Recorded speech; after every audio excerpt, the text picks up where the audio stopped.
అత్తాకోడళ్ళ అనేవి చాలామందికి స్నేహం లేదా విభేదాల నడుమ ఉండే సంబంధాలు. ఈ సంబంధంలో చోటు చేసుకునే సంఘటనలు ఎన్నో హాస్యకరంగా ఉంటాయి. ఓసారి అత్త రమణమ్మ తన కోడలు సుజాతను వంట చేసే తీరుపై సూచనలు ఇస్తూ వంట ఎలా చేశావు, నేను పిరిసికాన్ని నేర్పిస్తాను అంటూ తిట్టింది. ఈ కోపానికి సుజాత మరియు వంట ఎలా ఉందో చూడండి అని అత్తగారి బాగా ఇష్టపడే గుత్తి వంకాయ పులుసు చేసింది.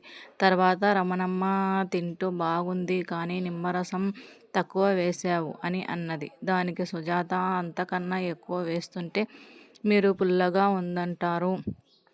అంటారనుకున్నాను అని నవ్వుతుంటే అత్తగారి ముఖం పులిసింది. ఇక మరొక రోజు ఇద్దరూ కలిసి షాపింగ్ వెళ్లారు. అత్తగారి కొంగుపైన ధరించే షాలుపై కోడలు కామెంట్ చేస్తూ ఇవి చూసి మా అబ్బాయికి సరిపోవటం లేదు అంటే రమణమ్మ అంటే మీకు మాత్రం కొత్త స్టైల్ అని అన్నారు. ఇద్దరూ నవ్వుకుంటూ ఆ రోజు సరదాగా గడిపారు. ఈ విధంగా ప్రతి చిన్న సంఘటనలో హాస్యాన్ని వెతుక్కుంటూ కొత్త అత్తాకోడళ్ళ మధ్య అనుబంధం కుదుర్చుకోవచ్చు. వీరి కథలు వినడం చూసి నవ్వుకోవడం సంతోషంగా ఉంటుంది.